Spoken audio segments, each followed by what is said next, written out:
Existe um tipo de mente que não caminha ao lado do tempo, mas à frente dele.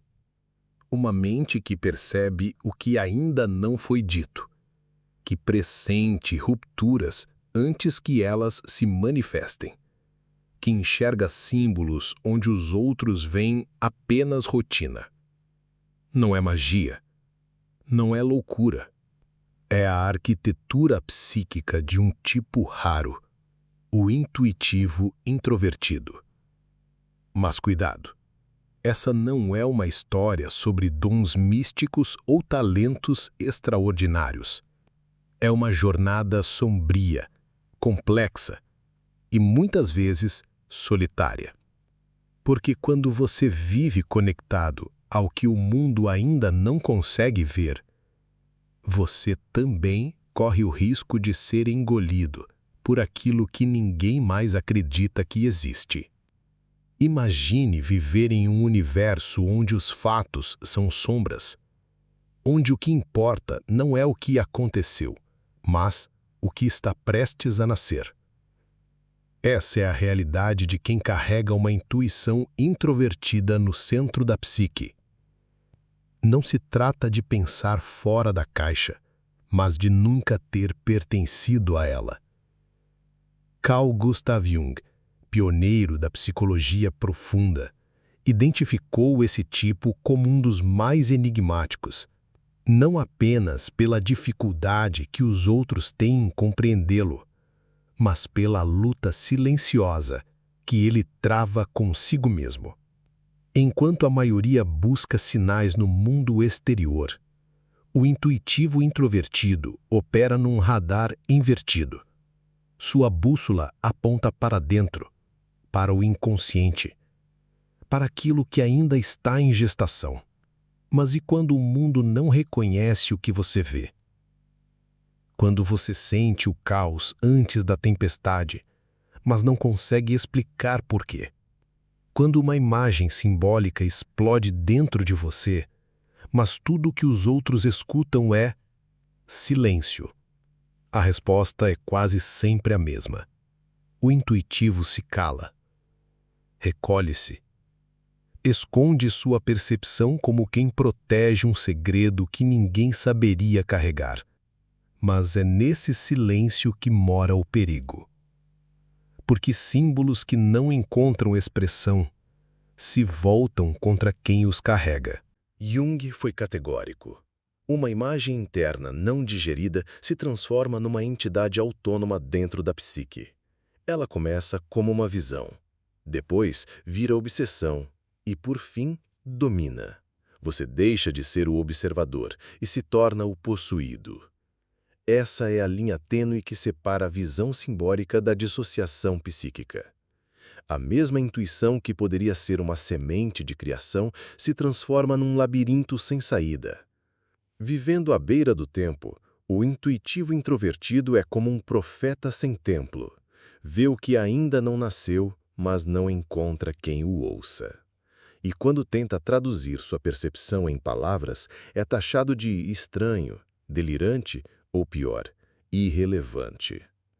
Essa ruptura entre o mundo interno e o externo aprofunda uma ferida, a de não pertencer. E a cada tentativa frustrada de ser compreendido, uma parte dessa mente se afasta ainda mais da realidade concreta. Há um ponto de virada, quando o ego começa a se identificar com os símbolos que o atravessam. A imagem do sábio, do mártir, do visionário. Não mais como metáfora, mas como identidade. E então, tudo que questiona essa narrativa é visto como ataque. Críticas viram perseguição. Solidão vira superioridade. E o mundo, um teatro de cegos. Essa é a inflatio, o ego inflado pelo inconsciente, acreditando ser portador de uma verdade inalcançável. Mas nem todo símbolo precisa virar prisão. Kafka, Van Gogh, Jung, todos eles viveram esse abismo e, em vez de se deixarem consumir, criaram pontes. Transbordaram seus símbolos em arte, palavras, sistemas. transformaram a angústia em mapa, a solidão em legado. Porque quando o símbolo encontra forma, ele deixa de ser um peso e vira linguagem, expressão, impacto. O intuitivo introvertido não pensa com palavras, ele vê com imagens que invadem a mente como se tivessem vida própria. Elas não pedem licença, não seguem lógica, não esperam contexto. É como se o inconsciente, ao invés de sussurrar, resolvesse pintar morais no interior da alma. E quem não entende essa linguagem simbólica corre o risco de interpretá-la como loucura, ou pior, de ignorá-la até que ela se torne grito. Exemplo disso, a paciente de Jung que sonhou com uma serpente negra subindo pelo seu corpo até emergir da boca como uma serpente dourada. Para um olhar comum, delírio. Para Jung, uma metáfora viva da transmutação psíquica. Matéria reprimida, simbolicamente metabolizada, renascendo como ouro psicológico. Mas e se essa serpente não tivesse saído? E se o símbolo ficasse preso? A resposta é aterradora. Ele se transforma numa força oculta, operando como vírus mental. Aos poucos, distorce o pensamento, o julgamento, a percepção. E o que antes era intuição vira delírio. O insight vira paranoia. A percepção simbólica, sem canal de expressão, se fecha sobre si mesma como uma caverna sem saída. O mais perigoso nos intuitivos introvertidos não é a sensibilidade, é o excesso de certeza. Quando a mente vive voltada para o invisível, o risco não está apenas em errar, mas em acreditar que nunca erra. A intuição começa a operar isolada, sem o crivo da realidade, sem escuta, sem dúvida, sem corpo. E assim nascem as narrativas absolutas. Eu sou o único que vê. Todos estão cegos. Minha verdade é superior. Esse é o colapso do diálogo interno, o colapso da humildade. Criação simbólica é um dos maiores antídotos. Mas há um detalhe: nem toda criação é cura. Nem toda arte é medicina. Muitos intuitivos introvertidos produzem compulsivamente, mas o fazem para fugir, não para integrar. É a diferença entre criar para se libertar e criar para se esconder. A arte que não é digerida internamente pode virar apenas um eco do próprio labirinto. Por isso, Jung foi cirúrgico. A função intuitiva precisa ser equilibrada com a sensação, a função do corpo, do presente e da experiência real. Sensação, a função esquecida. O toque da mão, o calor do sol, o cheiro do café, o peso de um objeto real. Para o intuitivo introvertido, isso tudo parece banal, mas é nesse banal que mora a salvação. Porque o corpo é o ponto de ancoragem da alma. Rituais simples, escrever, caminhar, cultivar plantas, cozinhar com presença, funcionam como âncoras existenciais. Eles impedem a mente de flutuar eternamente num mar de imagens. Eles dizem ao inconsciente: há chão, há carne, há tempo real. O verdadeiro amadurecimento para esse tipo não é negar a intuição, é domesticar sua força sem mutilar sua essência. É saber ir até o fundo do inconsciente e voltar.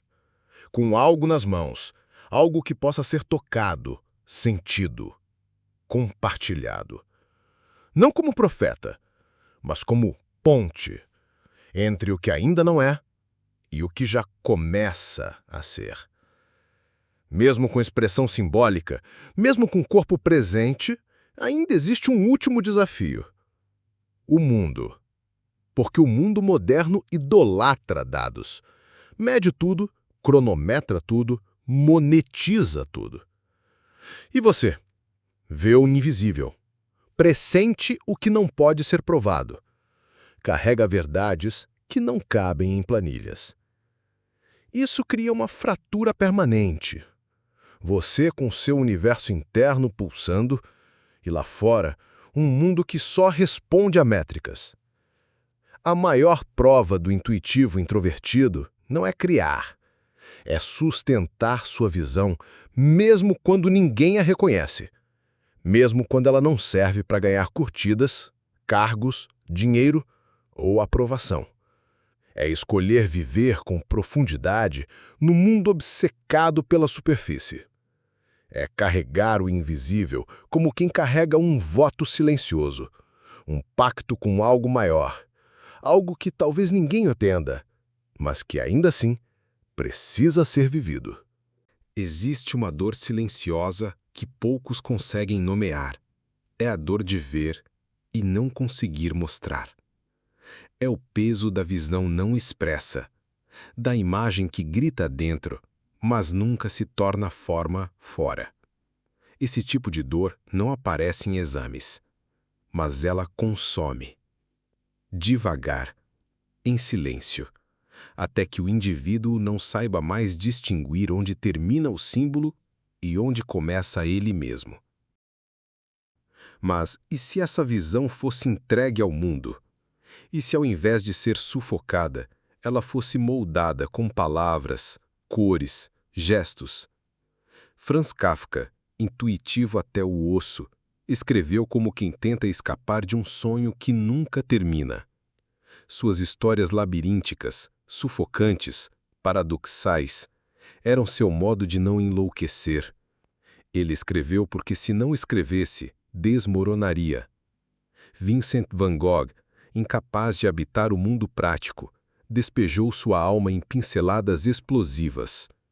Cada tela era uma tentativa desesperada de dizer: eu estou aqui, mesmo que ninguém me veja. Jung canalizou seu caos interior no monumental Livro Vermelho, onde dialogava com figuras internas e confrontava seus próprios abismos. Esses nomes não sobreviveram porque foram reconhecidos. Eles sobreviveram porque criaram. Criar não é um luxo estético, é um imperativo psíquico. Quando a visão simbólica encontra a expressão, seja por arte, palavra, dança, arquitetura, performance ou até por uma conversa autêntica, o símbolo se organiza, ganha contorno, para de assombrar e começa a guiar. O que antes era um turbilhão interno vira linguagem, e linguagem transforma. A alma encontra caminho, a mente encontra paz, e o mundo é tocado, mesmo sem entender. Existe uma linha tênue, quase invisível, entre o visionário e o delirante. Ambos veem além. Ambos sentem o que os outros não sentem. Ambos habitam o ainda não. Mas o visionário traduz. O delirante se isola. O visionário oferece. O delirante se protege. O visionário integra. O delirante acredita ser o próprio símbolo. A diferença entre os dois está na entrega, no gesto de partilhar, não como oráculo, mas como ser humano. Quando o símbolo é expresso, ele deixa de girar em círculos dentro da alma. Ele se torna obra. Seja uma escultura, uma teoria, uma oração, um conto, um filme ou uma flor cultivada no quintal. Esse símbolo, ao ser colocado no mundo, reorganiza não só quem o criou, mas também quem o encontra. Ele vira espelho, convoca outros ao despertar e, silenciosamente, cria pontes entre mundos. Jung foi enfático. Tudo que não vem à consciência retorna como destino. Ou seja, o símbolo que não é acolhido e expresso será vivido como tragédia. Ele assumirá forma no mundo externo, em padrões repetidos, em relações fracassadas, em sintomas psíquicos que ninguém entende. Mas quando integrado, esse mesmo símbolo se torna orientação, farol, caminho. Por isso, criar é mais do que existir, é transmutar. O símbolo não precisa virar livro, filme ou música. Às vezes, ele vira ritual. Acender uma vela antes de escrever, caminhar em silêncio todo dia ao entardecer, organizar o espaço como quem organiza a mente. Esses pequenos gestos não são banais. Eles são códigos. Códigos que o inconsciente entende e respeita. O místico fragmentado é aquele que vê, mas não ancora, que recebe imagens, mas não transforma. Já o criador enraizado entende que toda visão precisa tocar o chão. Ele se compromete com o ofício, com a repetição, com a prática. Ele sabe que a inspiração pode vir do alto, mas só vira verdade quando encarnada no tempo. Para o intuitivo introvertido, o corpo é muitas vezes visto como um fardo, algo lento, limitado, banal. O intelecto voa, a alma pressente, mas o corpo exige rotina, cansaço, presença. E então, sem perceber, essa personalidade começa a viver em um modo de flutuação. Alimenta-se mal, dorme pouco, despreza rituais simples, como se o tempo gasto no mundo sensorial fosse um desvio da missão real. Mas esse é um erro fatal, porque o símbolo precisa do corpo para se sustentar, e sem corpo, o símbolo implode.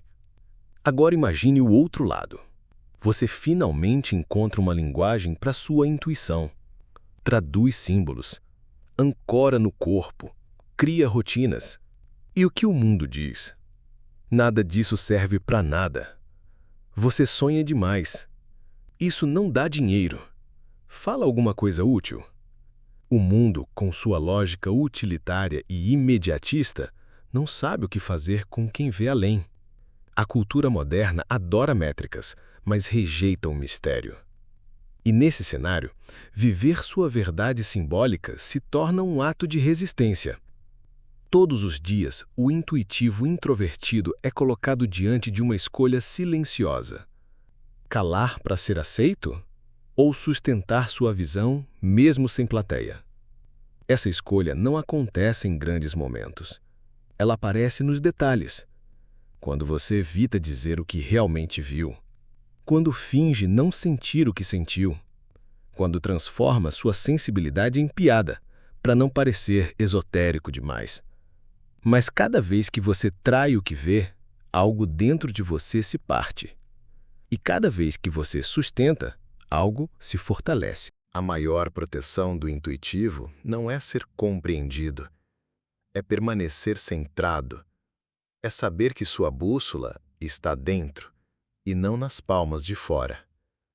É aceitar que talvez ninguém entenda, mas ainda assim viver, não para ser aceito, mas para ser inteiro. Os grandes mitos falam de um ponto fixo no centro do caos, um axis mundi, o eixo do mundo, onde céu e terra se encontram. Para o intuitivo introvertido, esse ponto é a rotina. Sim, a temida, repetitiva, chata rotina. Ela é o lugar onde o símbolo aterrissa, onde o invisível encontra espaço para se tornar tangível. Escrever todo dia, organizar a casa, cuidar do corpo, regar plantas, voltar para si. A rotina, nesse caso, não é prisão, é templo. Um dos maiores mitos do intuitivo é acreditar que sua visão precisa ser genial, revolucionária, transformadora. Mas o símbolo não exige palco. Ele exige presença. Um olhar sincero, um gesto de escuta, um diário escrito com alma, uma conversa onde você finalmente se revela. Isso já é símbolo vivido. Isso já é integração. O erro mais comum é pensar que o símbolo precisa transformar o mundo. Mas a verdade é outra. O símbolo precisa transformar você. Antes de ser linguagem, arte, ação, ele é espelho. Você foi chamado a ver o que ninguém vê, não para convencer os outros, mas para se tornar quem você realmente é.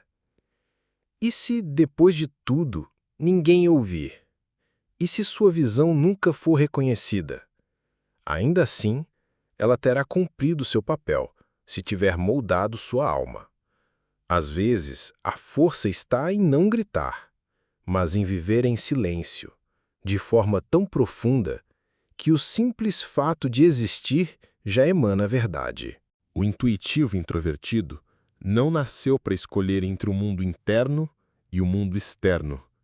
Seu desafio é outro: aprender a caminhar entre os dois, transitar entre o que sente e o que pode ser feito, entre o que vê e o que pode ser dito, entre a profundidade invisível e a realidade tangível. Essa travessia exige disciplina, mas também exige entrega. E, acima de tudo, exige coragem. Coragem de não se perder nem no mundo, nem em si mesmo. Intuir não é fugir do presente. É pressentir o que se forma enquanto se permanece inteiro no agora. A intuição não é desculpa para desorganização, isolamento ou alienação. Ela é uma bússola, não uma âncora. Ela aponta, mas é você quem caminha. E se você não se move, o símbolo apodrece. Há uma diferença entre o intuitivo imaturo e o intuitivo maduro. O imaturo quer ser especial, quer ser reconhecido por ver o que ninguém vê, quer aplausos por sentir demais. O maduro não precisa provar nada. Ele sabe que ver é um dom, mas também sabe que dom sem direção vira desastre. O intuitivo maduro não é aquele que recebe visões, é aquele que escolhe o que fazer com elas. Quando o intuitivo introvertido encontra seu centro, algo extraordinário acontece. Ele deixa de tentar ser compreendido e começa a se tornar útil. Não como uma máquina, mas como uma presença que transforma. Seu olhar revela, seu silêncio acalma, seu gesto orienta. Sem precisar gritar, sem precisar convencer. A simples existência dele reorganiza os campos ao redor. O erro é pensar que o intuitivo precisa ser místico, excêntrico ou messiânico.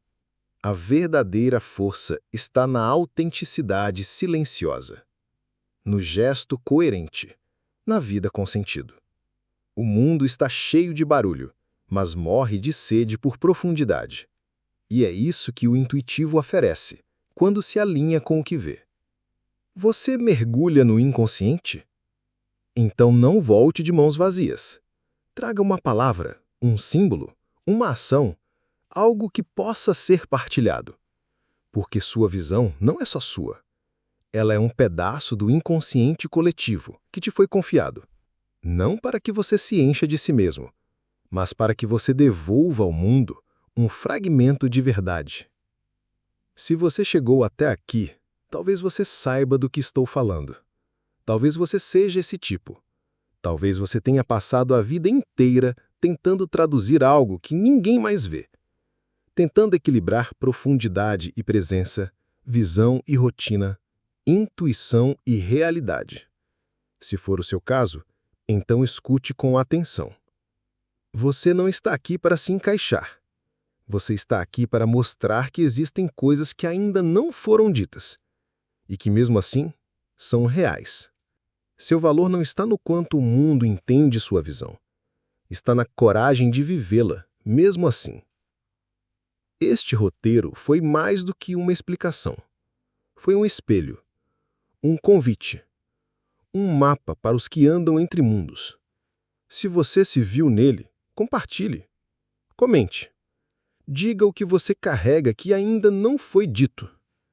Pode ser que sua visão, hoje solitária, seja a chave para o despertar de alguém. Nos vemos na próxima travessia.